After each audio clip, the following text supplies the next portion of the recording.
Bueno, arratsaldeon. Ongi etorriak biltzarrontako bigarren mahai ingurura, osasuna sustatzeko modu ezberdinei buruz hitz egingo dugu. Eskerrik asko lehenengo hizlariei gonbitea onartzeagatik eta baita zueiten eroi ere bertaratzeagatik. Gaur ikusiko dugu osasuna sustatzeko modu ezberdinak hiru eragileen edo hiru puntu desberdinetatik. Horretarako hemen izango ditugu Estibaliz, Begoña, Sorkunde eta Itziber. Lehenik Estibalitzek hitz egingo du. Estibaliz Goinetxea Soto farmazilaria da, farmazian doktorea, eta gaur egun Gipuzkoako Sendagagileen elkarteko zuzendari teknikoa da, eta farmazilari Euskaldeon elkarteko batzordekidea. Estik, komunitateko farmazialariak osasunaren sustapenean duen garrantzia erakutsiko digu, eta azalduko dizkigu egiten dituzten ekimen desberdinak. Bigarren, Begoñak hitz egingo du. Begoña erizaina da eta Osakidetzako osasun eskolako arduraduna da. Begoñak osasun eskola zer den, nola funtzionatzen duen eta osasunaren sustapenean nola jarduten duen azalduko digu. Eskerrik asko. Eta amaitzeko, Sorkunde eta Itziberrek. Sorkunde Jaka Miranda erizaina da, Donostiako udaletxeko osasuna sustatzeko teknikaria da, eta laizter etorriko da Itziber Aierbe, familia eta komunitateko medikua Donostiako Groseko osasun zentroan. Biok erlauntza zer den eta zertarako balio duen azalduko digute, eta ondoren aurten bete den jarduera bat ekarriko digute adibide praktiko bezala. Baina, bueno, ni ez naiz gehiago luzatuko, eta orain Estibalizi emango diot hitza. Eskerrik asko gonbidapenagatik, guretzat farmazialaria bezala aukera ona da zuekin harremanetan jartzea eta hemen pixkat gure lana ezaguraztea. Ni farmazialarien elkargotik nator, baina pixkat kontatuko dizuedana da zer alduen egin farmazia komunitarioa osasunaren sustapenean. Orduan, leloa esaten duen bezala, denon ardura da osasunaren sustapena. Eta gehien bat guk osasun profesionalak gehala gure eguneroko lanean izan behar dugu buruan. Marijok esandako esaldi batekin geratu naiz goizean begirada zabaltzea. Bai niri lagundu egin dit asko, zentzu horretik begirada zabaltzea zen askotan hori beti gaixotasunak, prebentzioa, baina osasunaren sustapena hasten zaigu. Orduan guk elkargotik ere, hau prestatzea lagundu egin ditere bai, hemendikan aurrera fokoa ere gehiago honetan jartzea. Orduan, farmazia komunitarioa zera dugu, denok ezagutzen dezute, baina pixkat zentzu, gai honetan zentratzeko zer dakagu gertutasuneko osasun zerbitzua dugu, paziente, familien, biztanleen eta auzokideak asko ezagutzen dituzte, bai beraien baliabide, bizimoduak oso gertu daude. Komunitatearekin oso konektatuak daude, eta askotan osasun sistemarekin konektatzeko lehen puntua dira ere, eta askotan bakarra inkluso, orduan pentsatzen dugu funtsesko rola jorratu beharko luketela osasunaren sustapenean. Esaten degunean farmazia gertuko osasun zerbitzua dela, ze esan nahi dugu, hemen dugu gure Gipuzkoako mapa. Farmazia komunitarioak ditugu kokatuak, herri 1000 biztanle baino gehiago dauzkaten herri guztietan, eta hiri guztietako auzoetan. Gipuzkoan zehazki ditugu 287 farmazia. Irekiak beti goiz eta arratsaldez eta inkluso ordutegi zabalagoak ere. Aurretik zita hitzordua eskatu beharreko zerbitzua da. Eta badakigu azkeneko urteotan hau oso garrantzitsua izan dela. Hitzordua hartzea batxutan asuntu erresa ez delako. Gu pentsatzen dugu COVID-an asko ikusi egin zela gure lana, zen edakizute ospitaleak eta osasun zentruak gainezka zeudenean, inkluso ordutegi murriztuak eta aitziak, inkluso askotan farmaziako oregon ginen algenuena egiten lehen mailako lan hori laguntzen eta algenuna egiten. Orduan ikuste dut hor ere osasunaren sustapenean jarri dezakegula puntu nagusitzat.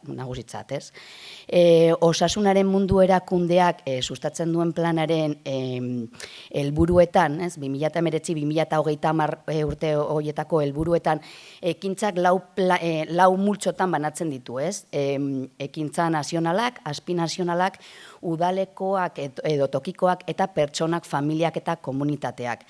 Orduan guk, ari geana komentatzearekin batera, pentsatzen dugu farmazia kokatu behar izango diela udaleku eta tokiko ekintzetan eta pertsonak, familiak eta komunitateko ekintzetan. Horrela, pixkat honekin orain arituko geana. Dakagu estatu mailan farmaziak zerbitzu profesionalak, asistentzialak egiten dituztenak edo nahi dituztenak egin sailkapen onartu bat, profesionalki. Eta zerbitzuak banatzen ditugu como bi multzo nagusietan. Arreta farmazeutikoko zerbitzuak, ezagunak diren dispensazioa, indikazioa, medikamentuen konziliazioa, atxikidura, eta ezagunak ditugunak. Eta bestaldetik dauzkagu osasun komunitarioan lotutako zerbitzuak. Hor, bi aldetikan, osasunaren sustapenerako zerbitzuak eta gaixotasunak prebenitzeko. Oseak, egia dakagu, jari geha, hor, fokoa jartzen guk ere bai osasunaren sustapenean, ez? Hau gehien bat azkeneko urtetan, aurretik genituen zailkapenetan ez zegoen sartuta, eta ja, ari geha ere bai fokoa honetan jartzen eta prozedimentatzen zerbitzu hauek. Eta hor badakagu adibidez osasunaren hezkuntza, elikagaien segurtasuna eta higienea, ingurunearen osasuna, eta abar. Orduan, zer egin dezakegu zentzu horretikan, ez? Farmazialariok osasunaren sustapenean, ohitura eta bizimodu osasungarriak bultzatu, medikamentuen zentzuzko erabilera, ez? Zabaldu, bultzatu, informazioa eman, automedikazioa saihestu, autozaintza bultzatu, komunitateko baliabideak esaten ari ginen bezala, asko ezagutzen ditugu, gero talde komunitariotan ari geha pizkanak sartzen eta asko ezagutzen ditugu baliabide horiek zabaldu ere gure pazienten eta biztanleen artean, eta pazienteen elkarteen informazioa ere zabaldu. Hau pizkat gehiago kontatuko izuet, igual pizkat ezberdina delako, guk elkargotik gero eta gehiago ari geha lanean honetan, pazienten elkarteak akordioak sinatzen ditugu laguntzeko beraien lana kalera ateratzea azkenean. Orduan, farmazia nola den esan dugun bezala gertutasuneko zerbitzu hori eta leku guztietan kokatuak daudenez, laguntzen diegu beren lana ere bai biztanleetan ezaguraztea. Orduan, osasunaren sustapenarekin erlazionaturiko azkeneko urteak edo adibidez aurten orain, minbiziaren aurkako elkarteak antolatzen duen lasterketa osasuntzua bultzatzea laguntzen diegu, aurreko urtean aergik egindako kanpaina bat egin genuen bion artean alkolari buruzko mitoak, horrelako kanpainak asko laguntzen diegu bultzatzea. Eta nola bideratzen dugu, farmazialari komunitarioak osasunaren sustapena. Bizkat hitz egingo dut puntua hori buruz, zuzeneko arreta horretan. Osasun kanpainen bitartez, sare sozialak, talde komunitariotan parte hartuz, saioak emanez eta prentzan, Orduan, zuzeneko arreta horretan, argita garbi, garrantzia handiena dakana, medikamentuak erabiltzen dituzten pertsona guztiak, farmazietatik pasatzen dira hilabetero. Eta askok ere aholkuen bila edo beste produktuen bila, Osa, nik uste azkeneko 6 hilabetetan, iaia seguru deno pasageala farmazia batetik, Orduan, hor, aukera paregabea dakagu, farmazialari bezala, osasunaren sustapenerako baliabideak eskaintzea, pertsonei. Orduan, esan dizuen bezala, begira da, zabaldu behar dugu guk ere elkargotik eta farmazialari ere, hor atentzioa jartzen. Gero, triptikoak, kartelak ere asko zabalduak ditugu gure farmazietan, erakusleioak ere batzutan ere ondo erabiltzen dira aholku osasungarriak eskaintzeko. Adibidez hemen, Eibar tabako kerik gabeko astean farmazi bat jarritako erakusleioat, eta gero ere eskarri digitalak ere produktuaz gain ere osasun aholkuak zabaltzeko aukera paregabea dugu, Gero osasun kanpainak, asko etortzen zaizkigu, de hecho, farmaziai bidaltzen dizkigu pilo bat, batxutan zaila da, inkluso kudeatzea, ez? Osakidetzak, osasun sailak bultzatutako kanpaina asko gure bitartez helarazten dira. Guk ere baita elkargo bezala, kanpainak asko bultzatzen ditugu, eta soziedade zientifikoak baita ere. Adibidez, osasunean sustapenerak erlazioa dakatenak, ez? Urtero bultzatzen dugun bat jarduera fisikoa, nutrizio hezkuntza, hidratazioa, uraren garrantzia, eguzkitik babesteko kanpaina, eta bar. Sare sozialak, hau denok, ondo ezagutzen dugu azkeneko urteetan asko zabaltzen ari dela. Guk nola ez, baita, ari gea sare sozialetan gero eta gehiago sartzen. Farmazia gero eta gehiago, ari dira farmazialariak, gero eta gehiago perfilak irekitzen, eta baita gu ere elkargo bezala, hasieran dudakin egon ginen, baina azkenean ezin izan ginen erresistitu eta sartu ginen, eta bultzada handia ematen, bultzada handia ematen ari diegu sare sozialei, ez? Orduan, adibidez dakagu jarduera bat dela munduko egunak bultzatzea, ez? Orduan, aukeratzen ditugu igual urtean 3-4 mundu egunak, eta bultzatzen ditugu farmazialarien, ere sare sozialetan, aholku osasuntxuak, edo, jarduera desberdinak, ez? Adibidez, hemen dakagu, osasunaren mundu egunan, zabaldutako bat, gero hemen hau izan zen, eguzkia eta zuk, egun horretan zabaldutakoa, edoskitzearen mundu astea, elikaduraren egunean, eta irabazleak ditugu ere, bai, ez? Parte hartzen duena, adibidez, triptiko polita edo egokianekin, saritua da. Orduan, gero eta gehiago ere ari gea egiten. Gero ere badakagu farmatelebista, hau da gure elkargoan dakaguna, eta bideo asko, bideoak egiten ditugu, eta askok ere osasunaren sustapenerakin erlazionatuak daudenak, ez? Gero ere Gabonetako zoriontzeko bideoa ere bai, baina gero asko dira profesionalak, ez?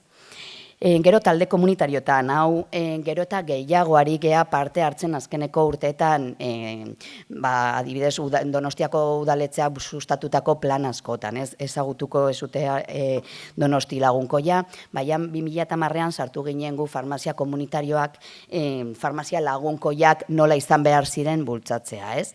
Eta, hemen talde bilera dezente egin genitun, profesional desberdinekin, osasun profesionalekin, gizarte profesionalekin, beste profesionalekin eta adineko jendearekin, ez? Eta deskribatu genitun konpromisu batzuk, ze izan behar zuen farmazia bat lagunkoia izateko, ez?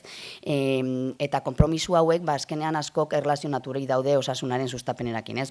Nola izan behar duen espazio fisikoa, nola izan behar duen arreta pertsonekiko, ze zerbitzuak eskaini, nola eskaini, orduan, konpromisu hauek hartu genitun eta pixkanaka zabaltzen goaz.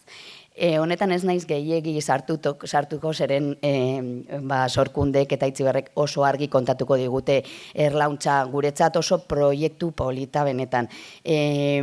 Azkenean guk ditugu farmazialariak sartutak, oso talde aberatsa da, zen azkenean pertsona, profesional oso desberdina parte hartzen dute eta oso ondorio politak ari dituzte, ez? Auzo konkretuetan gure farmazialariak benetan daude sartutak eta oso aberatsa benetan, baina utziko diet beraiei kontatzeko, baina eskerrik asko gurekin ere asko kontatzen dute gurekin eta azkeneko urteetan asko ari gea ez ditzen ere beraiekin, primerakoa da. Eta, Donostiaz gain ere beste herrietan asko parte hartzen dugu, gaur bakarrikan zentratuko naiz osasunaren sustapenean, baina herri, nola esan dugun herri eta hiri guztietan dauzkagun farmazia saiatzen gea leku guztietan, ez, gauzak egiten. Orduan hemen adibidez, errenterin egin genuen gurutze gorriarekin sare bat, ez, osasunaren sustapenerako, aurten Oiartzunen herri lab, ez, dakatela proiektu bat, borondatezko bakardadea detektatzeko proiektua, hor farmazialariak ere daude hor sartutak, eta adibidez, tabako kerik gabeko astean ere, Euskadi mailan parte hartzen dugu, eta bar.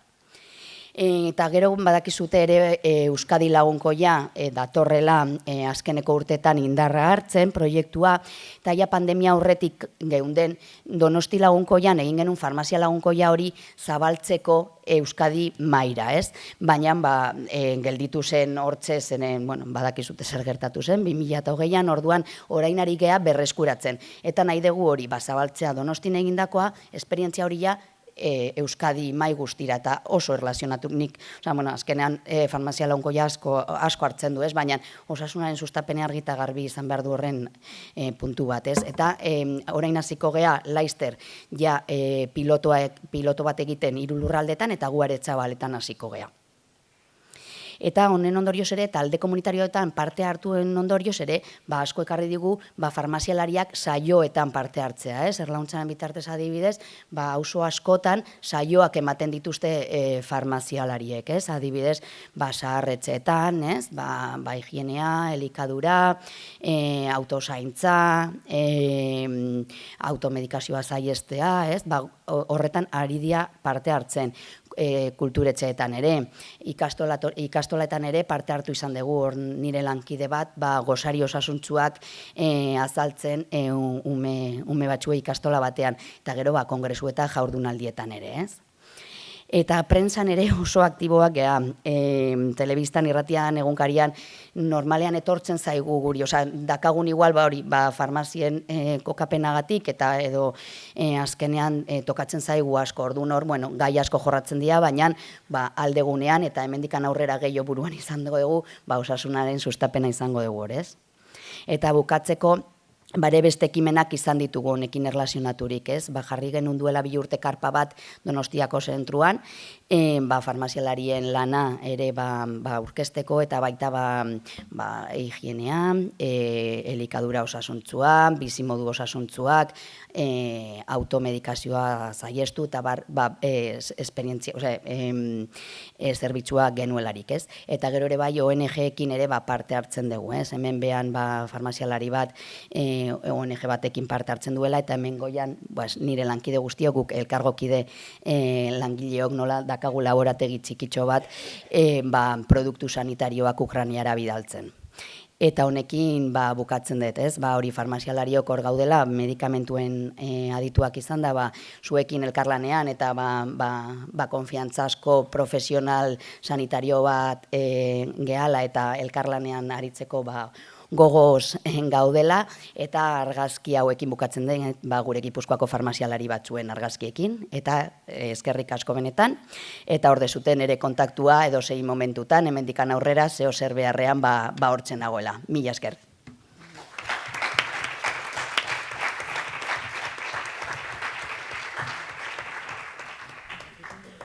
Eskerrik asko, Esti. Ongi iruditzen bat zaizue ingo ditugu lehenengo 3 presentazioak, eta gero ingo degula solasaldi bat denon artean. Beraz, Begoña, nahi dezunean. Atxaldeon. Eskerrak eman nahi dizkiotan antolakuntzari, gu kontutan hartu, eitzen da? Gu kontutan hartu eta parte hartzeko aukera mateatik. Labur azaldiko dizuet, obenpinen saiatuko naiz, zer den osasun eskola, ni osasun eskolatik nator, eta saiatuko naiz. Gure lan arloa zein den azaltzeko, kokatzeko, 3 definizio hauek irakurrik behar ditut. Hezkuntza. Osasun hezkuntza kontzientziki sortutako ikaskuntza aukerak biltzen ditu. Aukera horiek komunikazio modu bat dira, helburu hauek dituena. Batetik, alfabetatze sanitarioa eta herritarren osasunaren inguruan duten ezagutza hobetzea, eta bestetik, trebetasun pertsonalak garatzea, norberaren eta zein komunitatearen osasunean eragiteko. Alfabetatzea.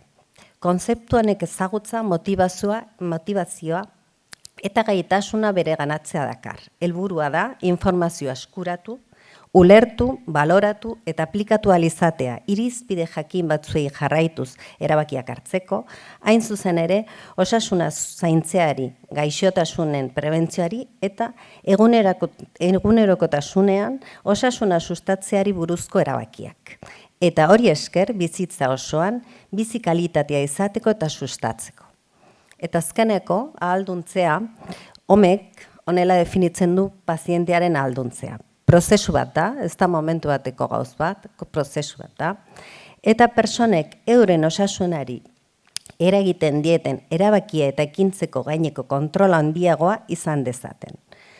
Horretarako ezinbestekoa da gizabanekoak eta komunitateek trebetasunak garatzea eta aukera izatea batetik informazioa eta baliabideak eskuratzeko, eta bestetik euren osasunean eta ongizatean eragiten duten faktoreetan parte hartzeko eta eragiteko.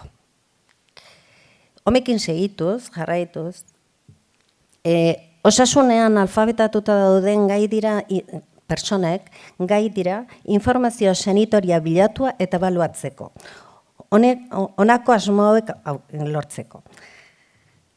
Jarraibideak ulertu eta betetzeko, bakoitzak bere burua zaindu dezan, norbere bizimoduak egin beharreko aldaketak prestatu eta aurrera eramateko, osasuna hobetzeko aldera, osasunarekin lotutako erabaki egokiak hartzeko, behar izan ezkero ere bai, osasun sistemako zein baliabideak eta noiz jo behar duten jakiteko, komunitatean eta gizartean jarduerak partekatzeko eta osasun gaiei heltzeko. Bueno, eta definizio hauek hartuta eta gure inguruan zer dugun ikusita, guk osasun eskola dugu. Ez dakit ja ezagutzen duzuen zer den osasun eskola. Bai, ez? Ez duzu inoiz erabili osasun eskola? Bai, bakarren bat ikuste dut baietz erabili dela. Bale, Osakidetzak eta Eusko Jaurlaritzako osasun sailako zerbitzu bat da. Gure misioa hau da, erreferentziazko eragile izatea gure komunitatean pertsonen alduntzean, horretarako informazio eta prestakuntza egokia, eguneratua eta baliozkatua eskaintzen ditugu, norbanakoek ezagutza, trebetasunak eta jarrerak eskura izaten, autozainketa eta osasunaren zainketa erantzunkidetasuna sustatzea xede. Ikusten duzuenez, definizioak ikusita, alfabetatze eta osasun hezkuntzaren alde egiten dugu. Hobetzeko, ez? Alduntzea hobetzeko. Bueno, eta nola egiten dugu, osasun eskolatik nola egiten dugu hau? Hau da gure zerbitzuen zorroa. Ikusten duzuenez, ematen dugu, erranduten bezala, ematen dugu informazio eta prestakuntza. Informazio aldetik badugu bi hildo nagusi eta direna osasuna eta gaixotasuna. Alde batetik ematen dugu osasunarekin lotutako edukei dagokienez, sustapena eta prebentzioa lantzen ditugu, esaterako ohitura osasungarriak sustatzen ditugu, ongizate egoerak denbora iraun dezan eta zainketa hobea izan dadin. Prebentzioarekin arloan, bestalde detekzio goiztiarraren bideratzen du gure jarduna eta herritarrentzako behaik eta programai eta tabakoari erretzeri usteko aukeri buruzko informazio ematen diogu. Horrez gain, gaixotasunak deskribatu egiten ditugu, sintoma nagusiak, funtsean, zainketak du izpide, mezu lasaigarriak bidaltzen saiatzen gara eta autokudeaketarako tresna erabilgarriak eskaintzen. Bakoitzaren beharrei erantzuteaz gain, ingurukoen premiak ere kontutan hartzen ditugu eta komunitatean eskura dauden bestelako baliabidei buruzko informazioa helarazten diogu. Hau da informazioei buruz, gero erran ditzuet prestakuntzari buruz. Zer egiten dugu? Bueno, seguro denak izautzen zuela Osakidetzako web horria. Bagu parte bat gara, zati bat gara. Ez dakit ja sartu zaten ozbait, ikusi duzuen. Bueno. Eduki guztian elkarlanean prestatzen dira, disiplina handitzeko lantaldetan, Oso profesionalanak ditugu erakundean, arloan arloko adituak, edukiarekin alderdi teknikoarekin laguntzen digute, gu osasun eskolako osatzen dugunok, bati bat lana koordinatzen dugu, dinamizatzen dugu dinamizatzea sarturatzen gara, baita edukiak egokitu, argiratu eta zabaltzen ere ez. Eta behin argiratuta egiten duguna da jarraipena ikusteko ja ongi doan edo ez. Eta nola egiten ditugu edukiak badaukagu prozedura bat. Eta zendoko egiten du horrela kalitatea bermatzeko. Ez, hauek dira prozeduraren urratsak, lehenengo aukeratu egiten dugu, zertan egin behar dugu lan, eta lehenentasuna ere bai ikusten dugu.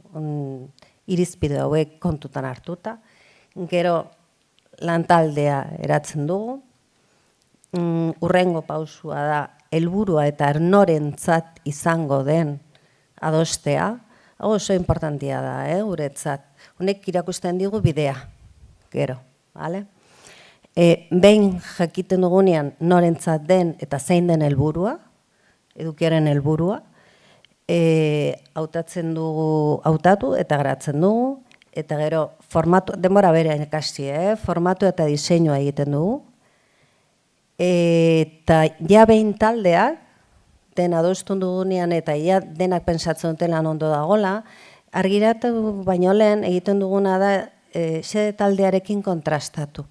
Horretarako profesionalekin egoten gara, eta bideratzen dute, ematen diogo tekstua, personai ematen diote, inkesta bat betetzen dute gero, gu jasotzen dugu inkesta, eta ikusten dugu ja ulertzen den edo ez.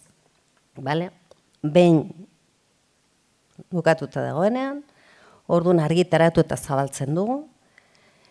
Behin argitaratuta ondoren urrengo urtean jarraipen egiten dugu. Guretzat importantia da onarpena eta erabilera ikustea, jakiteko ja ondo dagoen edo ez, ja zerbait aldatu behar dugun edo ez. Eta gero, denboraren burun egiten duguna da berrikusten dugu, jakiteko ja ondo dagoen edo ez, ja zerbait aldatu behar dugun edo ez. Bueno, nahi nuke esan, sorkuntza prozesu honen indarguneak aipatuko ditut orain, ez? Nahi nuke esan, lan dinamika honen esker, begira, xede taldearekin kontrastatzea oso ona da zeren baliozkatu egiten du edukia. Eta gainera, nola profesionalek parte hartu dute, beria egiten dute. Orduan, konsultan daudenean, errez egiten zaio preskribatzea edo gomendatzea. Eta gainera, beste lankidei ere erretia, hau sortu dugu, eta nahi balen baduzu, erabiltzen alduzu. Bueno, guretzat zer da importantia? Hartzailea da ardatz. Ulertzen dugu gehienetan persona komunitatean daudera. Zure bizi guztian, zu zara ospitalian bizi, zara osasun zentroa batin bizi, zure etxean bizi zera eta zure komunitatean egoten zara. Orduan, guk pentsatzen dugu, edukiak egiterakoan, zuk hiru egoera edo roletatik zaintzen duzula zure burua, edo osasuna zaintzen duzula, ez? Lehenengoa da autozainketa, zuk zure burua zaintzen zu denbora gehienean, baina izaten dire egoera batzuk, zu behar duzuna beste bat zaindu, edo beste batek zaindu behar dizula. Eta orduan, edukiak egiteko hori dena kontutan hartzen dugu. Bestalde, zaintzen alorreko trebakuntza, hobetzeko tresnak eskaintzen ditugu, mezu motibatzaileak bidez hartzaileen autokonfidantza indartzen dugu, eta ekintzara gonbidatzen dugu.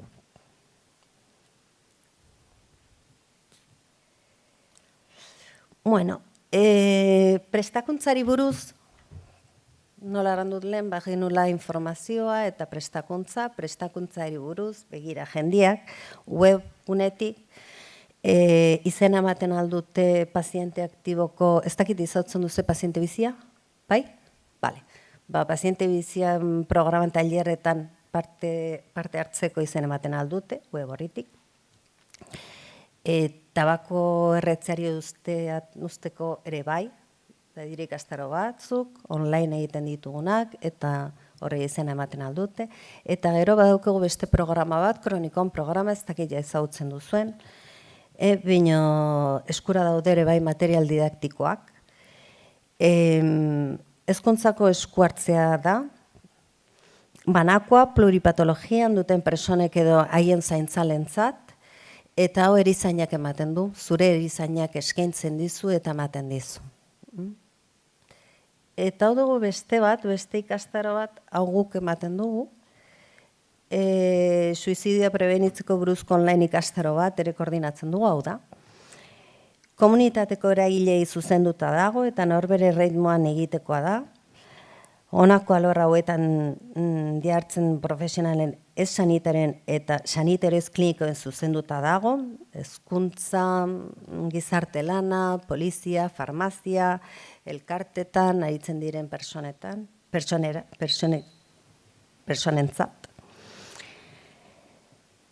Bere lan esparruan, arrisku egoeran dauden harremanetan egon direnentzat da.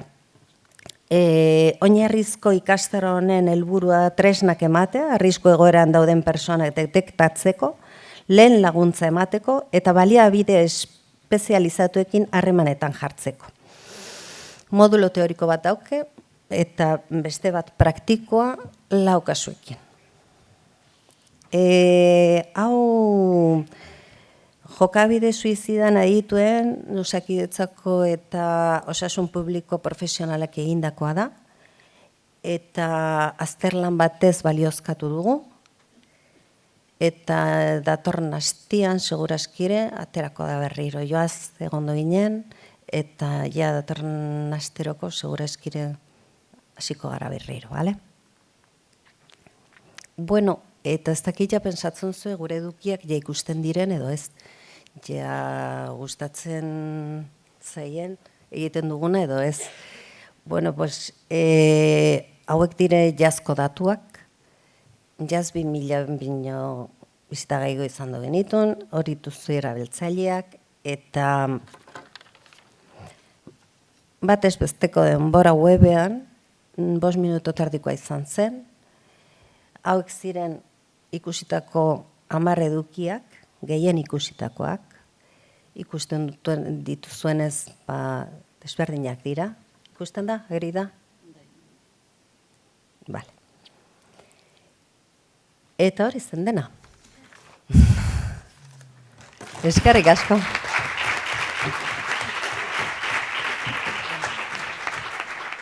Eskerrik asko, Begoña. Orain lehen aipatu bezala, sorkunde eta itziberren txanda izango da, erlauntzaren inguruan hitz egingo digute. Bueno, arratsaldeon, bazkalduta gero ea bizkat buelta ematen diogun honi. Mila esker aukera emataiagatik gure proiektua zabaltzeko. Proiektu hontan lidergoaren asuntoa beti kolokan jartzen dugu, ze osasuna sustatzeko atalak koordinazio da daramala esaten dugu, bueno, guk koordinazioa daramagula esaten dugu beti, baina lidergoa partekatua da, bai?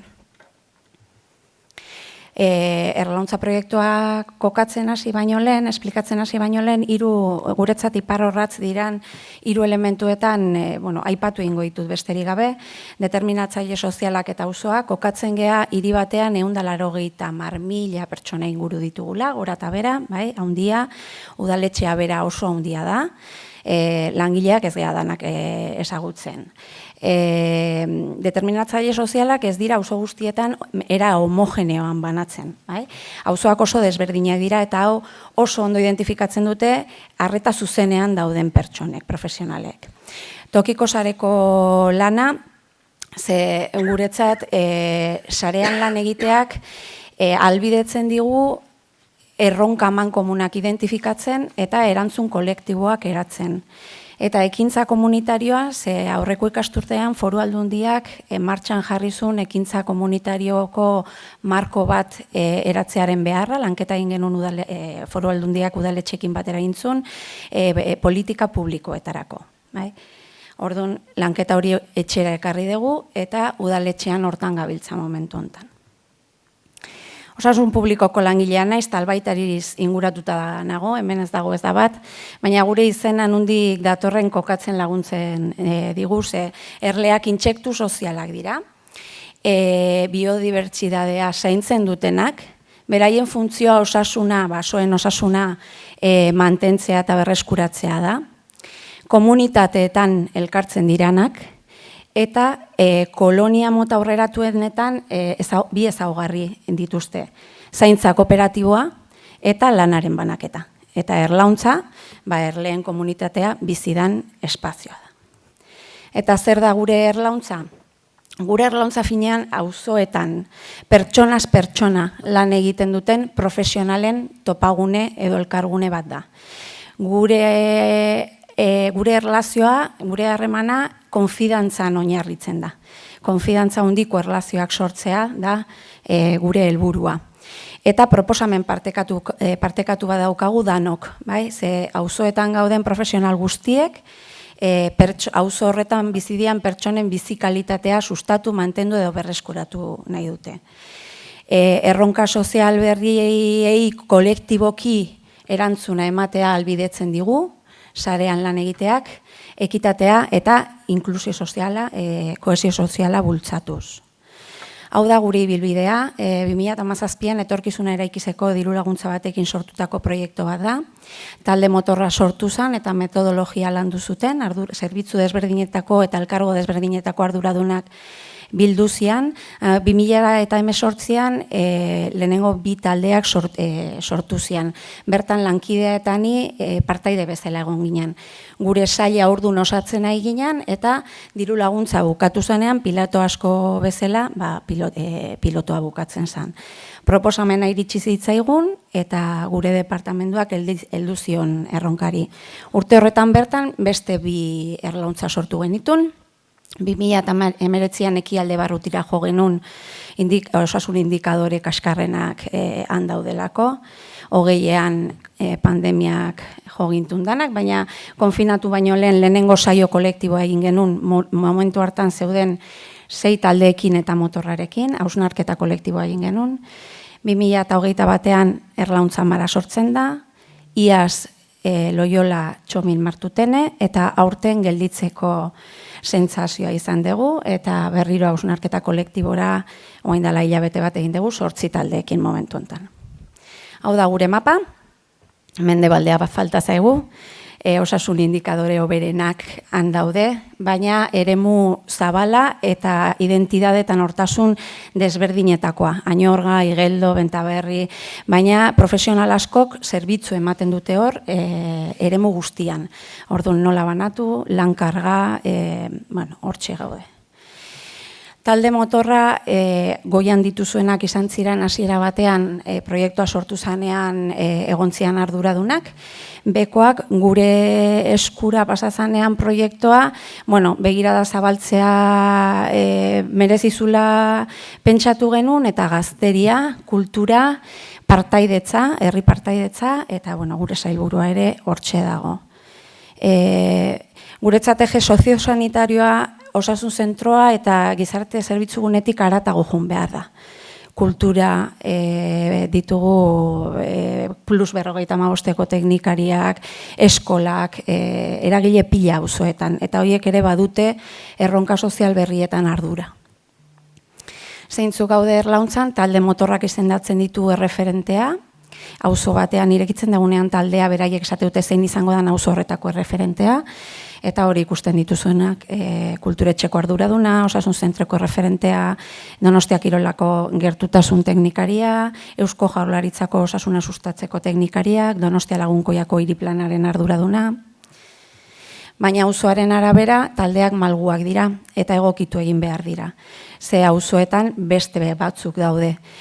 Tabakalera eta Kristinanea ditugu egian, adibidez, San Telmo parte zaharran edo Elizaran zentroa Matiakoa, haurren eta nerabeen babeserako zerbitzua dator Loiolara hurrengo bilerara, Hezkuntzako Bide Berri Institutoa eta Lanbide Heziketa Bidebietan.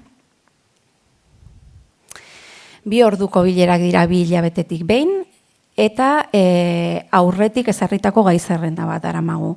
Aurretik ere fitxa bat bidaltzen zaie erlauntzakidei.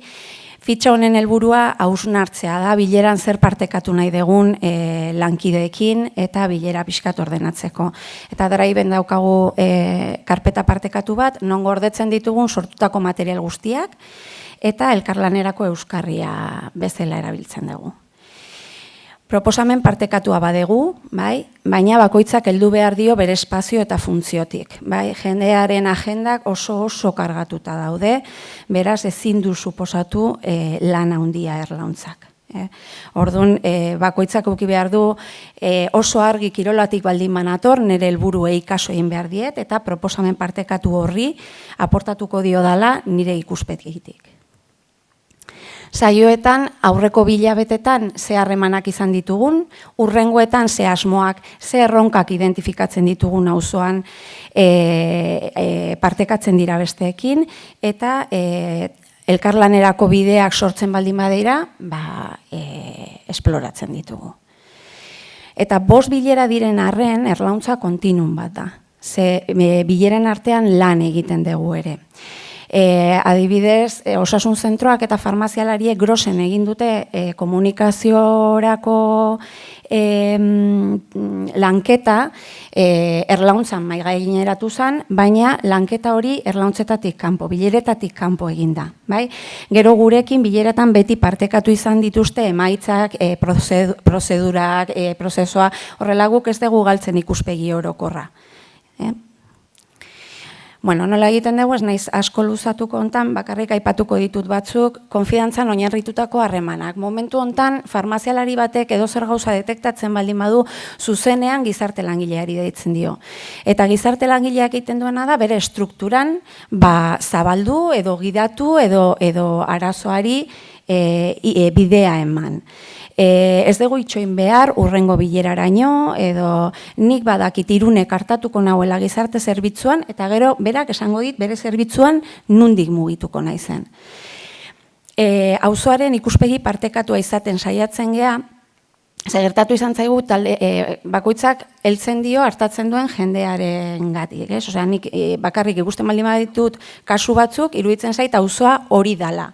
Eta auzoa hori eta gehiago da. Auzo batean gertatu izan zaigu, zerbitzu beretik etorritako 2 profesionalek ikuspegi oso desberdina izatea. Gizarte zerbitzugunetik, auzoa ikusten zuen, osasun mentaleko arazo asko, zaurgarritasuna, plus 55 teknikariak aldiz, oso parte hartzailea, emakume oso aktiboak, auzoa ez da bata ez da bestea, 2 gauzak dira. Erdilaria gea, futbolera pasako naiz, jokoa banatzen dugu. Ez dugu dana jakin behar. Ezin da jakin dana eta gainera gauzak eguneratuta mantentzea oso zaila da. Nola jakinnik kulturetxeko programa, nola jakinnik plus 55 zerbitzuaren programa.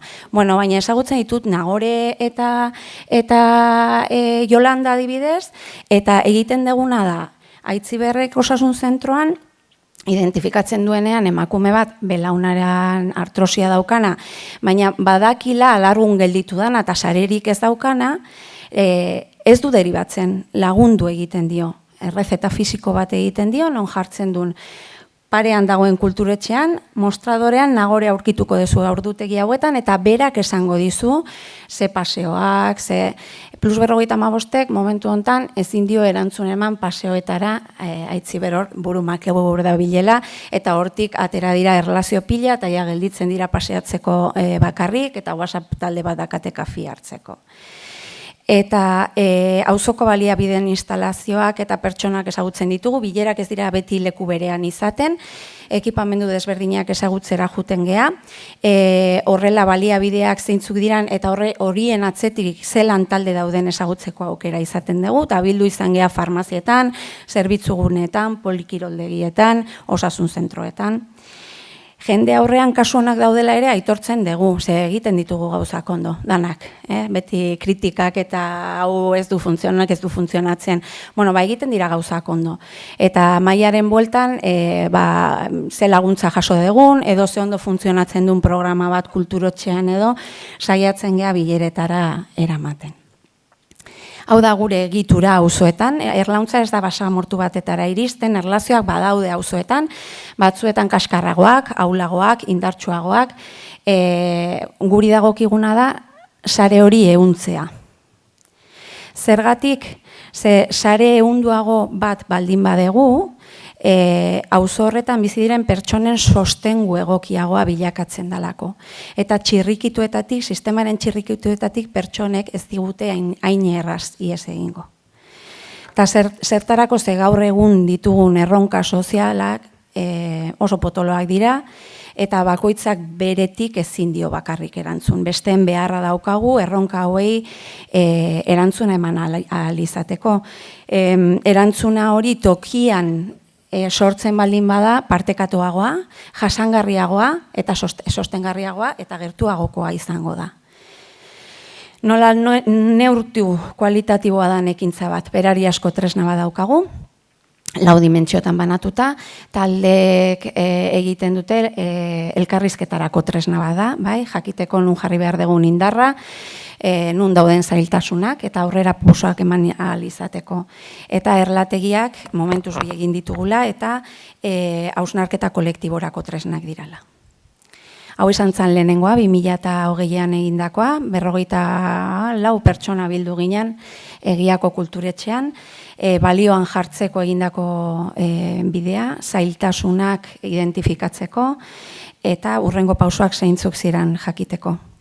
Eta aurtengoa Ernest Juken egin dugu, eta hausnarketa kolektiboaz gain momentu honetan lanketa estrategikoa egin dugu. 8 erlauntzak gehi talde motorra, helburuen bueltan ibili gea lantzen, denon artean eratu ditugu helburuak, kolektiboak dira, beraz, eta ikaragarrizko saioa hemen 61 pertsona bildu ginen. Beraz, lanean harrapatu gaituzue, helburuetaz ez dut hitz egin ze evoluzionatzen nahi dira, hasieran sortutako horiek ez zigutelako erantzuna ematen, ibilbide luzeago daukaten talde horientzat. Eta hemen daukazute, Erlauntza Groseko taldea, Aitziberre kontatuko dizue bertako esperientzia, hausnarketarako ere danak emakumeak. Badegu gizonezko bat taldean, partaidetzako teknikaria momentu hartan ez zegona, baina egia da gai hauetan emakumea gaudela oraindik. Mila esker.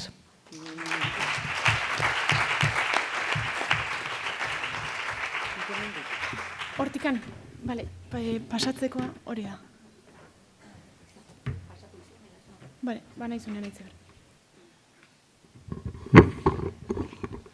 Kaixo, entzuten da? 4 aldiz aldatu dut hitzaldia. Azkeneko orain dela 5 minutu. Hasi naizenetik, Alberdi, Maria Jose, ezta? Hasi da eta zain, ai ama, jazta, hitzaldia ezin dut eman.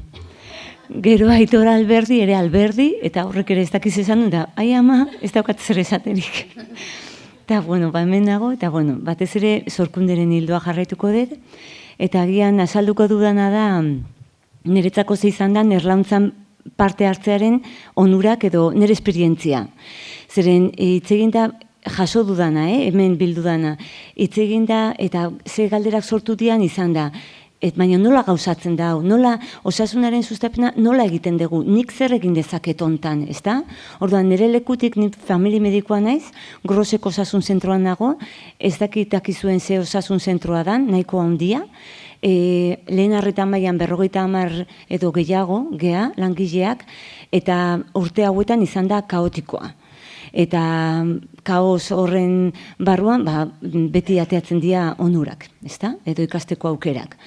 Zorionez, alde zarrean, justo grosera jun baino lehen, aipatu ziaten erlauntza. Hasi berri zala.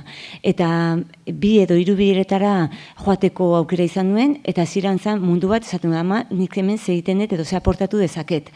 Ekarri ziguten estia, ideia iruditzi zitzaidan zoragarria, esaten nuen, bai, erlategi bat, osea, erlauntza bat, erle bakoitzak berea jartzen badu, ze ondo. Eta zerk egin zidan begiak zabaltzea eta esatea, lehen esan dezuna, begira da zabaldu.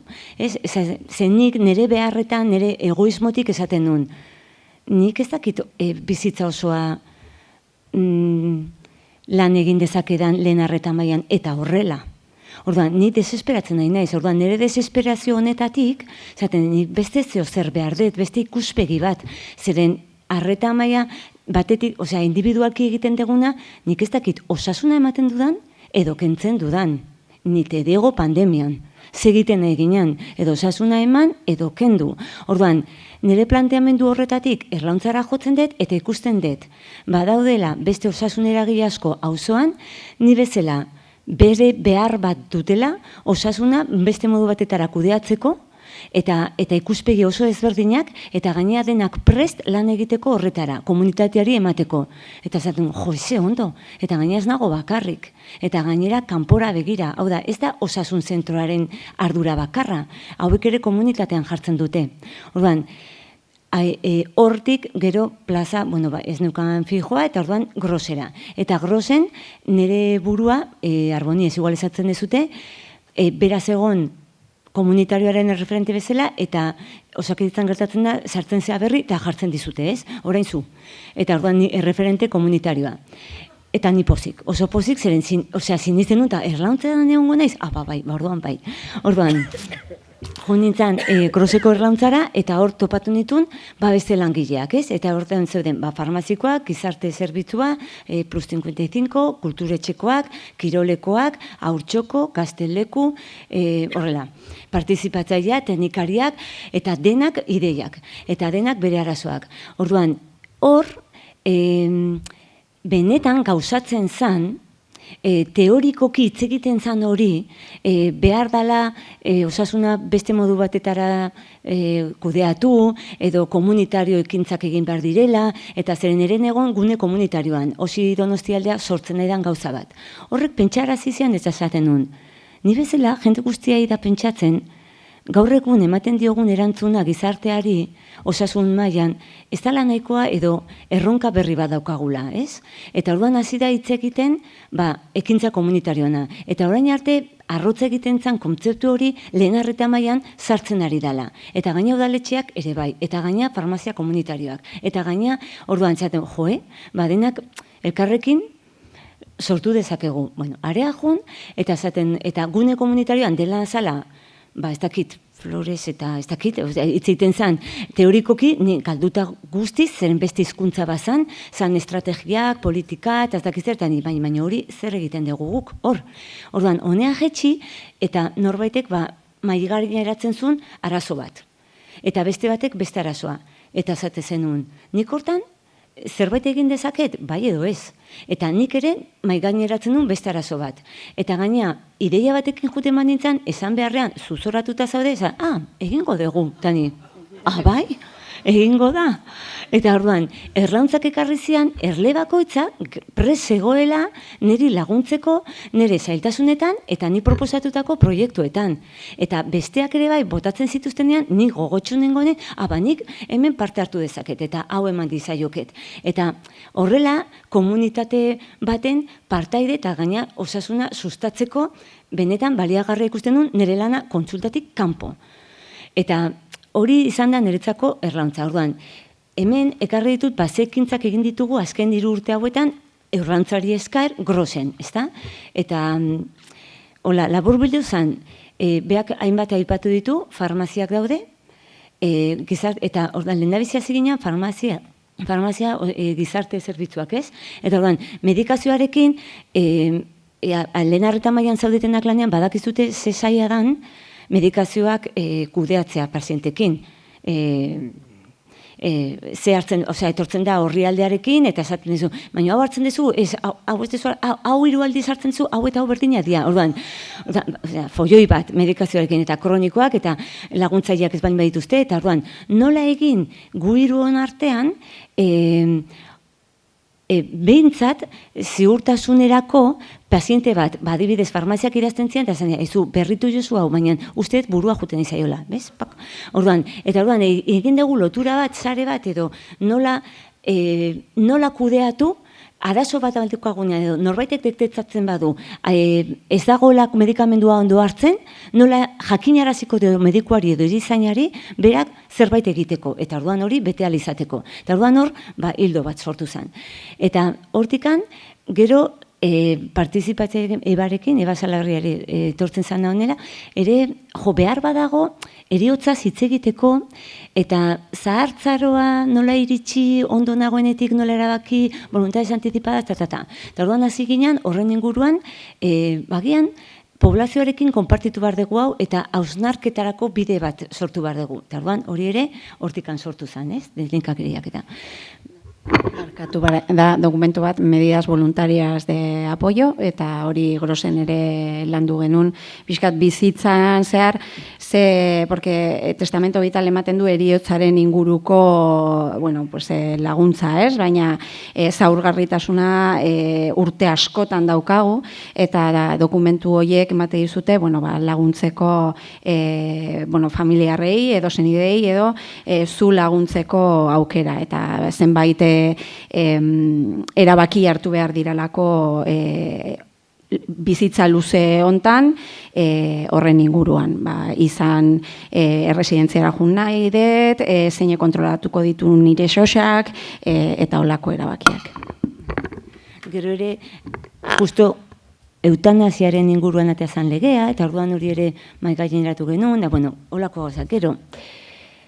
Beste arazo bat topatu genula osasun zentroan, eta ere sorkunderi esker, esan nion guk arazoa osomatzen egia, farmazikoak ere esan zuten, eta da etorkinek, ez dutela ezer galtzerik, kale bekorrian bizi direnak, medikazioarekin, ribotril edo ribotril eta pregabalina. Agian egizaguna egiten zaizue. Eskatzen zuten minen gabezakatik eta gero horrekin trapetzeatzen zuten.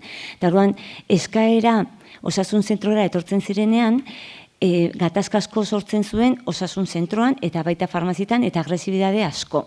Eta orduan, profesionalak eta etorkin hauen arteko harremana oso bortitza eta sortzen ziren oso egoera zailak osasun zentro barruan. Orduan, sorkunderen bitartez, esan nion, hau daukagu, eta orduan esan zian, itzein zazu, ez muz, edo Inigo Estonba, dala udaletxea, beraiekin lanean dagoena, eta terpetxea eramaten duena, orduan, beraiekin bildu ginean, junginean beraien etxera, ezagutu genuen bere realitatea, eta protokolo bat eraikial izan genuen, nola hartatu olako gauzak, batez ere ez bortzitza izateko, ez profesionala, baina batez ere etorkinaren zat, ez? Hori beste ekintza bat.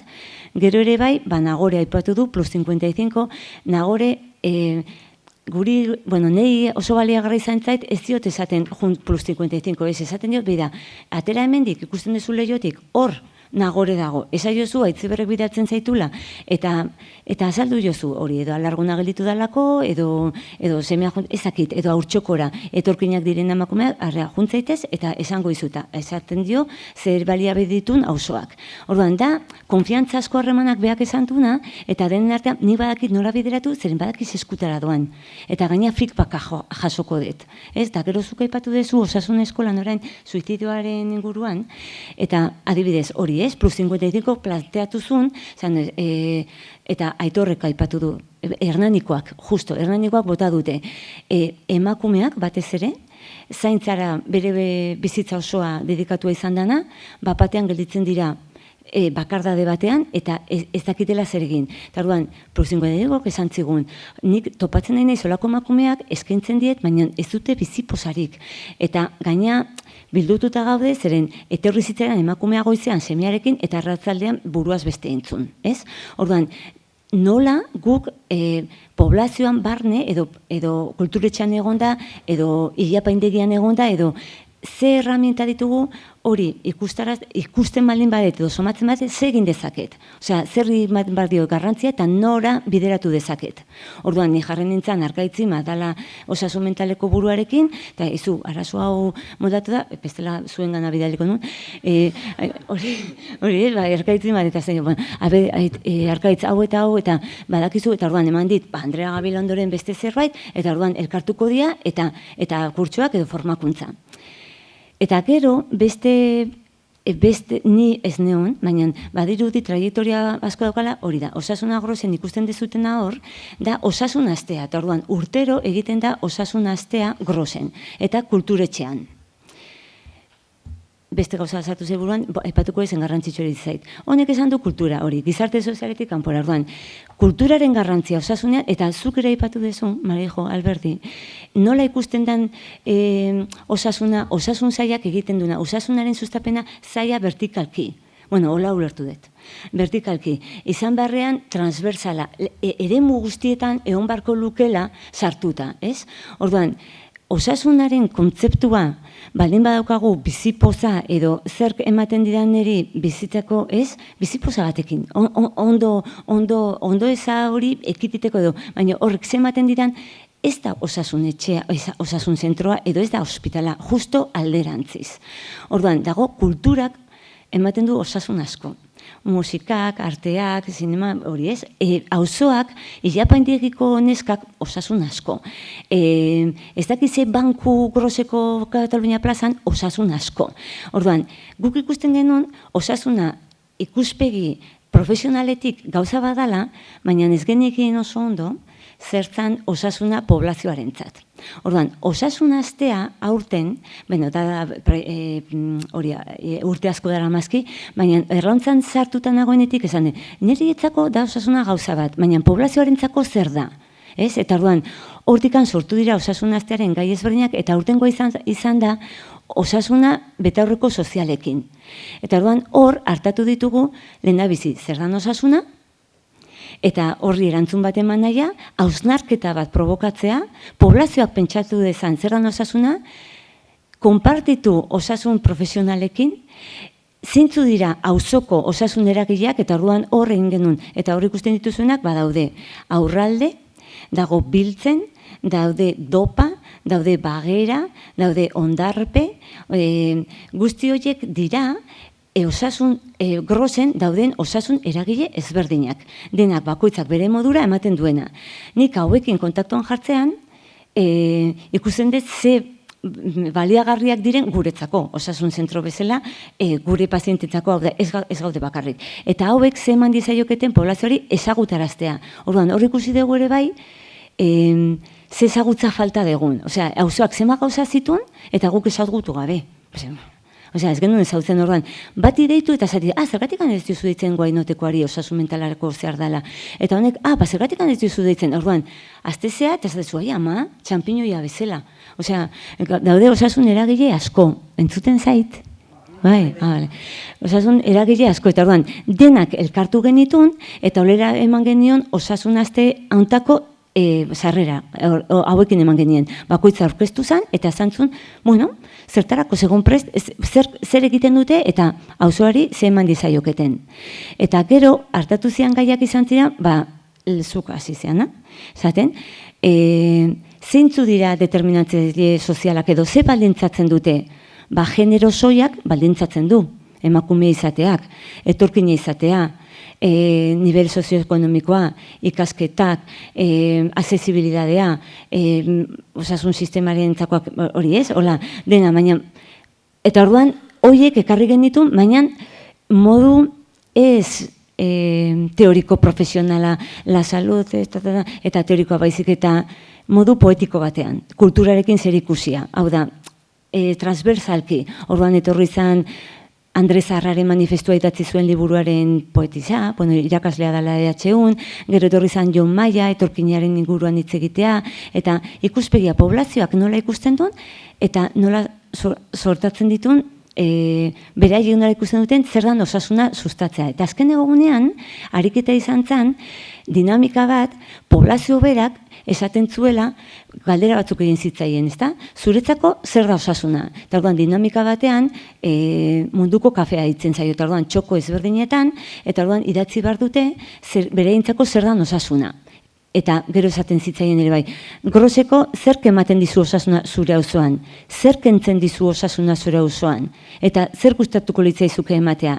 Eta orduan, hausnarketa lan bat izan zen, poblazioarekin, komunitatearekin, eta hau izan zen, labur bilduz atera zana. Horrek erakutsi zigun, zen garrantzi gutxi daukagun osasun sistema medikalizatuak beraien ondo egote hortan, ezta? Eta orduan agian honi erantzuna eman barko geniekela.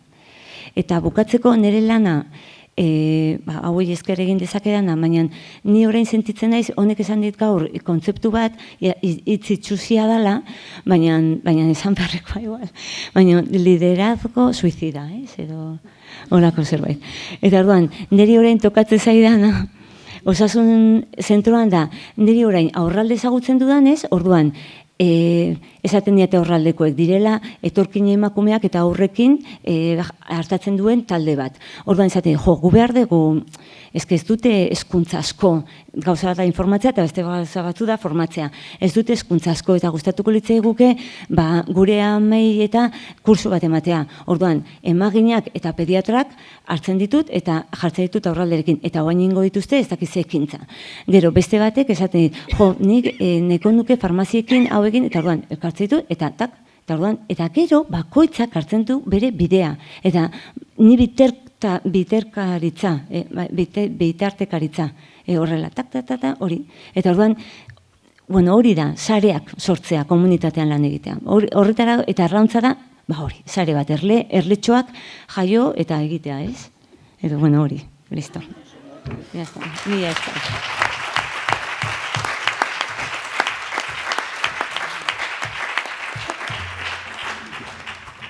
Eskerrik asko Lauroi, pixka luzatu gera, baina nik uste pena merez izan dula. Agerian galditu da osasunaren sustapena guztion ardura dela, eta zueko ondo jarri duzute mai gainean, 3 ikuspuntu desberdinegatik, ezta? Lehenik pixkatola labur biltzearen, Estibalizek osasunaren sustapenerako farmaziak eskaini ditzazken zerbitzuak azaldu dizkigu, bai farmazian bertan zuzeneko arretarekin ari bidez, edo bai komunitatera salto eginda, elkartekin, lantaldekin eta gainontzeko profesionalekin lantaldean.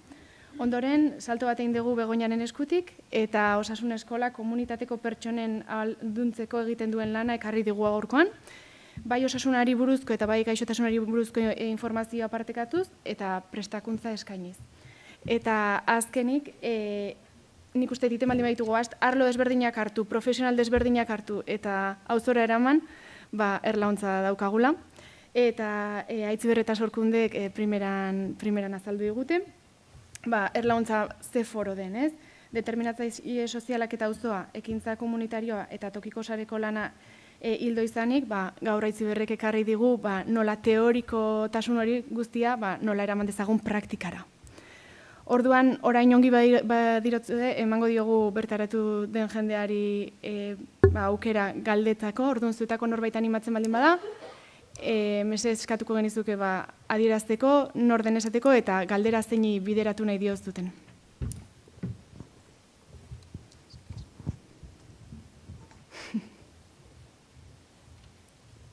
Norbait animatzen da?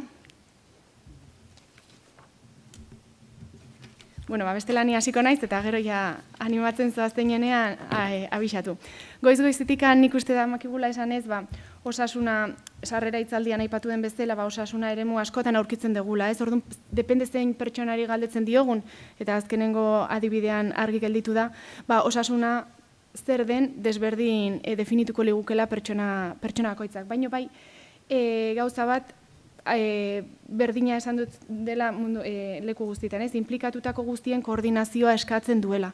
Bai, lehenengo maien buruan ikusi dugun bezala, Hernaniko ekarri diguten proiektuan, bai gaur hemen mailan atera dituzten proiektuetan. Osasunaren sustapena guztion ardura da, eta profesional desberdinak elkarlanean egindako aktibitateak edo jarduera jarri dituzue hemen mai gainean. Orduan, hau helarazten dizuet lauei eta nahi dezuten ordenean erantzun. Baina eragile guzti hauek egunerokotasunean erakoordinatu batean gabiltzala uste ez dute, edo bakoitza bere aldetik handabilela, eta alde horretatik zer hobetu daiteke edo nola egin dezakegu denak era kooperatibo batean lan egiteko.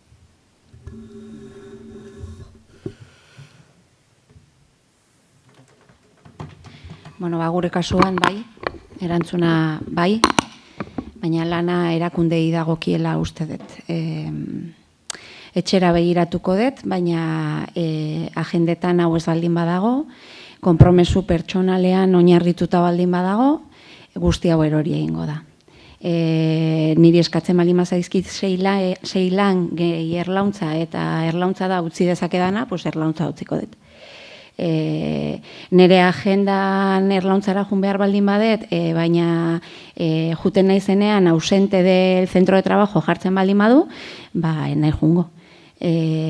Orduan nik uste dut transformazioa datorrela etorri beharko lukela erakundeetan, lan egiteko forma berriak dira, denbora behar da, dedikazioa eta implikazio pertsonaletik haratago gaur ez gogoratzen Aitor zan, Hernaniko osasun zentrokoak oso argi utzi du.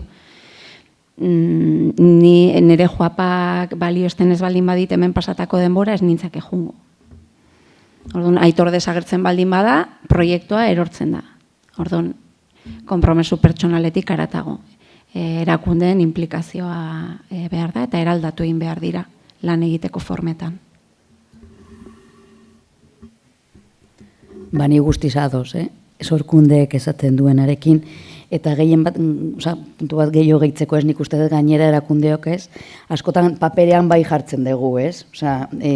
Bai gure ardura dela komunikatzea, lantaldeak, ez, erlazionatzea, konfiantzazko taldeak sortzea, baina askotan paperean gelditzen da, ez? Eta ez dira basetara zabaltzen eta ez da langiloi, ez, laguntza edo bultzaka hori ematen. Orduan bai, guztiz ados eta nik uste dut erakundea pizkanakari direla txipaldatzen hori eta beria paperetik pasatzen dira praktikara bai.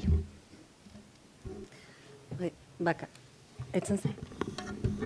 Bale, bakarra nahi nuke bai, nator, baina gainera uste dut askoretan ez dakigula ondokoak zelan egiten duen. Eta nola egiten duen. Eta berak eta ni, igual lan bera egiten ari gara koordinatu gabe. Eta bihar dugula informatu eta solastu gehiago. Orduan, nik uste denan denbora, hobe antolatuko genula.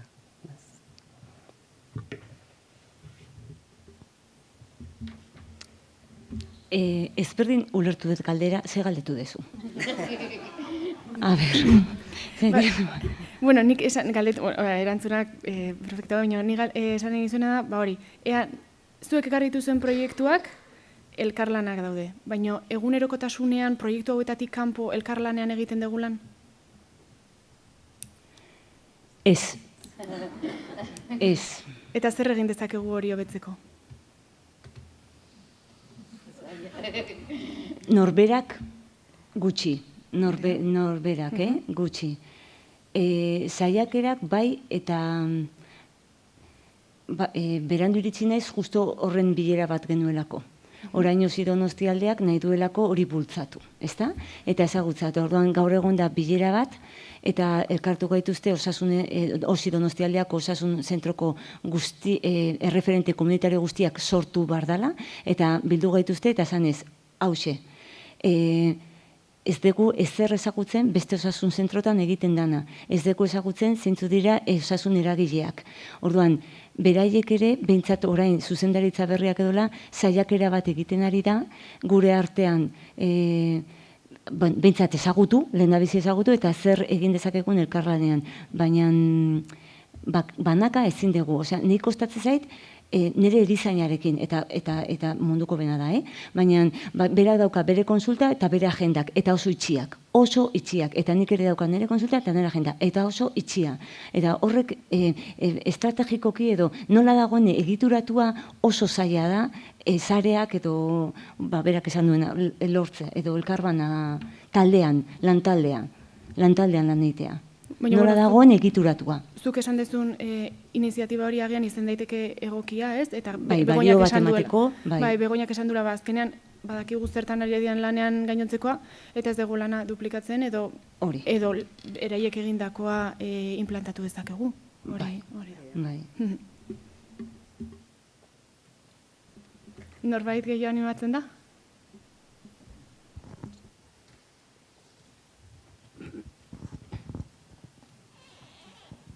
Bueno, entzuten da, bai. Bueno, esaten dezuena askotan borondatezko gauza dela eta nire bat ados nago, esaten dizute, bai, egintzazu programa ze ondo, baino, bilera batera bazoaz, bale, joan zaitezke, baino lana berdin egin behar dezu, inork ez dizu kentzen. Ordan badago, bi gauza, ados nago zurekin, ez dugula ezagutzen besteak egiten dutena, eta batzutan sekulako lana egiten dugula proiektua martxan jartzen, ja beste batzuk egin duten proiektua, eta hori askotan kopiatzea asko zarrezagoa da, ez dagoela koordinaziorik, baino, osakidetza aldetik behintzat, ez dago, ez digute jartzen ez denbora, ez dirurik, proiektu baten gaude, eta 200 euro lortzeko azkenen esan dugute ez, jazta? Eta orduan, balimada borondatezko gauza azkenean ez du iraupenik. Nik beti esaten dut, COVID-eko kontua izan edo ez, gripearen txertaketa egiten da, bai ala bai, bai? Horretarako, ematen zaio publizitatea, ematen denbora, antolatzen dira agendak, egiten da, dana. Hori sartuta dago. Baina komunitario ez dago sartuta. Eta da, hola, bueno, bagintzazue, ze ondo, ze. Baina ez badago hor, benetako programa bat, ez badago benetako interes bat, eta nik nire iritzia da, gaur egun osakidetzako helburua dela ospitalozentrista, eta lehendakari beti azaltzen da ospital baten, makina baten ondoan argazki aterata. Jazta. Inoiz ez duzu ikusiko, ez osasun zentro baten, edo pertsona baten ondon, edo komunitarioko gauza baten ondon. Orduan, nora doa dirua? Doan tokira, eta guzargia azken katuak. Orduan, ez badago programazio bat, ez badago intentzio bat, ez badago hor dirua, denbora, pertsonak, hori izango da, betikoa borondate dagoen bitartean egingo da, eta hori pertsonari ez dagoenean edo horrela bukatuko da. Orduan, ez dauka iraupenik, ez dauka kontinuidade bat, ez dauka. Eskerrik asko. Uste beste galdera bat zegoela hemen aurrean? Bai, kaixo. Garbine Edartzeles naiz, familia medikua. Eta galdetu nahi nuke, erlauntzaren inguruan, proiektuaren inguruan, proiektua hasi edo sustapena udaletxetik hasi dala ulertu dut? Leno esan dute gauza, gure kasuan pixkat kasualidadea izan da. Etorkizuna eraiki zen diru laguntza batekin, Donostia Lagunkoiak eta Aptes, Enpresa para la Tecnología Social, piloto bat antolatu zuten konfidantzaren inguruan. Beraiek argi zeukaten maila makroan eta mesoan koordinatzeko guneak bazeudela, bai, zuzendaritza instituzioen artekoa eta, baina mikroan arreta zuzenean zeuden pertsonen arteko espazioak ez zeudela. Ea nola funtzionatzen zuen hor, konfidantzaren inguruan lan egitea olako espazioa sortuz. 6 hilabeteko diru laguntza bazan, eta hor motorrak, udaleko zerbitzu gehienak, gehi Eusko Jaurlaritzako osasuna sustatzeko atalak, gehi esi Donostia aldea, gehi farmazialari elkargoak, egin zuten lanketa metodologikoa, eta bi lehenengo taldea jarri zituzten martxan. Eta se alinearon los cometas, eta gu ni pediatriako erizaina naiz, eskola osasunean ibili naiz 20 urtez eskoletan, baina osasuna sustatzeko atala eratu behar genuen, orduan bat utzi eta bestea sortu. Eta eskaini egin ziguten, ea gure zuzendaritzak heldu nahi zion proiektuari. Eta bai eskoa izan zen, momentu orduko zuzendariak ondo ikusi zuelako, eta ia da nire zuzendaritzatik apoio ikaragarria eukidegula beti proiektu honekin. Bi pertsona gea honen koordinazio lanetan, baina guri dagokiguna da oztopoak, erraztea, eta aipatu dudan ekintza komunitarioko marko horretan, erakunde publikoek bi funtzio daukate ekintza komunitarioan, bi rol. Bat da, eraikitzea, gizarte ahul bat baldin bada, eta bestea da, erraztea, besteek egin dezaten. Nik zuzenean osasuna sustatzen da beste proiektu askotan, erlauntzan batzutan bai, osasuna astean burumakur ibiltzen gea, eta gauza askotan ibiltzen gea, baina niretzat erraztatzailearen lana daukat, besteek egin dezaten. Aitziberrek esaten zuenean konpromesu pertsonalean, jendea ez duela etorriko, Aitziber askotan zergatik etortzen da erlauntzara, ze 2 ordu horietan bere eguneroko lanean lagunduko dizkioten gauzak lortzen ditulako. Eta hor dago gakoa erlauntzan. Lortzen dulako harreman zuzena gizarte langilearekin, lortzen dulako adibidez farmazialariarekin, etortzen zaizunean pribadatik errezeta bat, zuk zer esaten diozu, porque gero etortzen dian ere gana, eta esan di farmazian, que me puedes hacer la receta. Eta hor mezu bat eratu zen ere, ez guk esaten diogu, bai sartzen da, baina zure medikuak baloratuko du, egingo dizun edo ez. Orduan, horrek berari bizitza errazten dio. Eta hori bilera horietan lantzen da. Orduan, zure lana errazten baldin badu, seguruna jarraituko ezu etortzen. Bai, mila esker.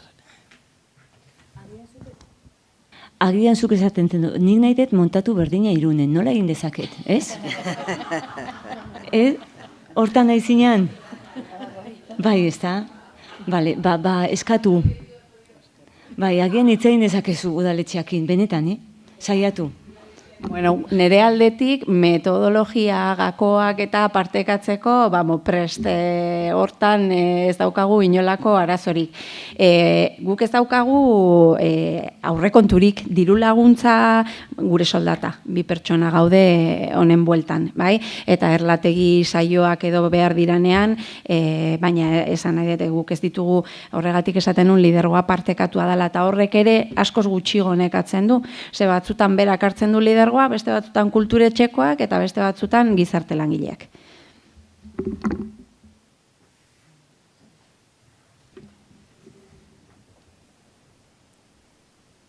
Bueno, ez badago galderarik, ni Begoña galdera bat egin nahiko nizuke. Zure saioaren hasieran esan duzu osasunaren alfabetizazioa oso garrantzitsua, pertsonak osasunean duen alfabetizazioa. Eta azken ikerketek erakusten dute, batez ere gaixotasun kronikoa dituzten pazienteetan, alfabetizazio bajuagoa duten hauek, esan dezagun, gaixotasunaren kontrol okerrago bat eduki dezakela. Orduan, ondorioztatu dezakegu ere bai, osasunaren sustapenean, zertxobait berdintxua gerta daitekela. Zuek egiten dituzuen materialetan, informazioetan, eta hau kontutan izaten dezute, nola kontuan hartzen dezute, eta ikusten dezute, agian beste profesional batzuek ematen diren, edo osasun profesionalak edo gainontzekoak, ematen diren pautetan agian hau ez dela kontutan hartzen eta orduan agian pertsonari ez zaiola mezua iristen? Mezua iristea oso zaila da, Faktore gehiago egongo dira, baina ez duek hau kontutan hartzen dezute. Faktore asko. Begira, guk eduki egiten dugunean, beti baliozkatzen dugu. Eta gero jarraipen egiten dugu, zeren batzutan baliozkatuta, ez dakigu zergatik, baina ez da ongi ateratzen. Jendiari etzai gustatzen, ez du erabiltzen. Orduan ez dakigu ja formatua den, diseinua den, edo erraten duguna ez da erran behar dena. Orduan nola egiten dugu, prueba error. Horrela. Saiatzen gara, segitzen dugu eta ikusten dugu. Baditu gauzak guri iruditzen zaizkigunak oso onak direnak, baina gero ez dakigu zergatik ez profesionalek, ez jendiak, ez du erabiltzen. Eta orduan denbora bat pasatuta egiten duguna da berritu, eta beste alde batera egin. Eta gainera, gaixotasun kronikoetan, orain egera, kronikon programaren eduki guztiak berritzen, zeren gutxi biltzen ziren, eta bira garrantzia handiko gauza dela, eta osasunen dirua asko mugitzen du, pluripatologiak. Baina ez ziren barabiltzen. Eta orain berritzen ari gara, ikusiko dugu. Nola egin, ez dakit guk ez daukagu una varita magika, Ez dakigu. Ez baina azkenean probatuz, eta esan dezun bezala probatuz. Hori da, gutxienez ebaluatzen dezute ea iritsi den, eta iritsi ez bada bada, hori izango litzake. Ez dakigu beste modu batera egiten, ez dakit zuek balin badakizue. Osongi, eskerrik asko. Zergatik. Eta azkenengo galdera azkar bat esti, bali? Osasunaren sustapenaz ari gera, eta gaur egun sare sozialak aipatu dituzu, osasuna sustatzeko moduan, eta asko hedatu den erraminta bada, baina edatze honek ere arrisku batzuk baditu. Desinformazioa, buloak, mitoak eta batzuetan praktika arriskutsuak bueltatu daitezke osasuna sustatu ordez kontrakoa lortu dezakegu. Zer jasotzen du erabiltzaileak hainbeste informazioaren artean eta osasun profesionalak orokorki edo farmazialara konkretuki horren kontra lan egiten ari direla uste duzu? Zaila, erronka zaila dakagu hor, bai, sare sozialetan, interneten ez, bai, desinformazio asko, bulo asko, ditugu eta inkluso informazio zehatza dakagunean ere, batxutan ere, inkluso praktika batzuk ere zabaltzeko aukera ditugu ere, ez, azkeneko medikamentua, Ozempik, ez, esaten genuen deno dakigu, ez, egertatu zen Ozempikekin, ez, guk, osasun profesionalok inkluso izan genuen publizitate eman geniona, ez? Orduan bai oso arriskutsuak dira, kontutan izan beharreko gauza. Honen ikusten gero eta profesional sanitario gehiago sare sozialetan edo interneten ibilia, garantiare gehiago ematen dizu, ez? Ere kontrolatzen dizu kontra buloak ere saiesteko tresna ora beratza badakagu, baina bai oso zaila da, ez? Gehien bat orain, ez? Gazteak, ez? Nerabezareak noren erabiltzen dute guri ere bai, eske juten zaizkigu, ez? Hain askardoa gainera dena, baina bai, kontutan izateko gauza eta oso gainean egon beharrekoa eta hezkuntzan ere, ikastoletan nik uste dut bultzatu beharreko gauza oso garrantzitsua, ez? Jakitea, kriterio izatea, ez? Bilatzen dituzun gauzak zentzuzkoak izatea, bai. Eskerrik asko. Galderaren badagor, bai.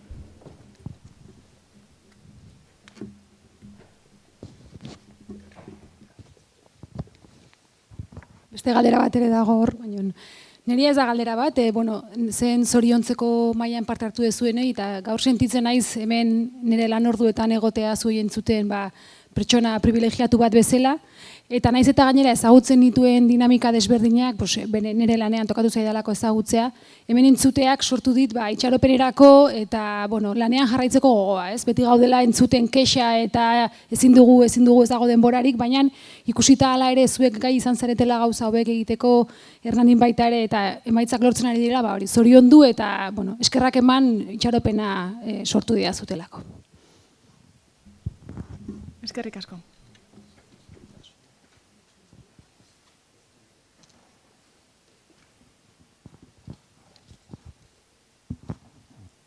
Arratzaldeon, nipe hildo beretik eskertzeko zan, Aitziber sorkunde, Aitziber zelan oso gertuko sentitzen zaitudan, zure entusiasmoa oso ondo komunikatu dozu.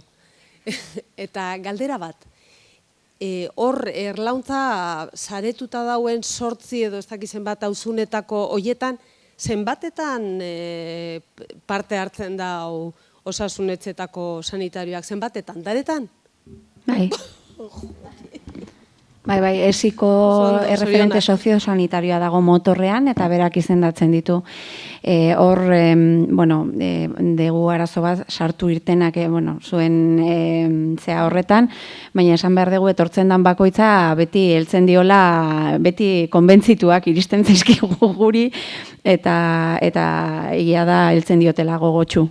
Bai, aldaketak daude, egia hori, baina normalean egiten dute, pasatzen dute informazioa, eta etortzen dana, eta nik ere deitzen diet aurretik, ea nahi duten irekin bildu, pixka jakiteko, ze lehenengo bileretan, utziko idazu hau, pero pixkat alkoholikos anonimos, emateete lehenengo bilerak, de ni naiz natore mendik, nire ez dakiz zer, orduan jendeari askoko. De hecho, ebaluatzen hasten gea, urtebeteko ibilbidea jorratuta daukagunean.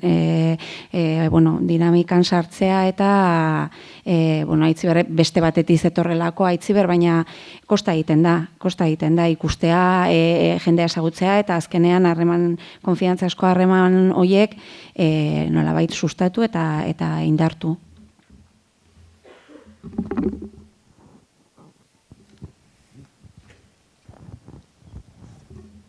Eta esan behar dut, Loiolan 3 eragile datozela. Erizaina, Joapa eta administraria.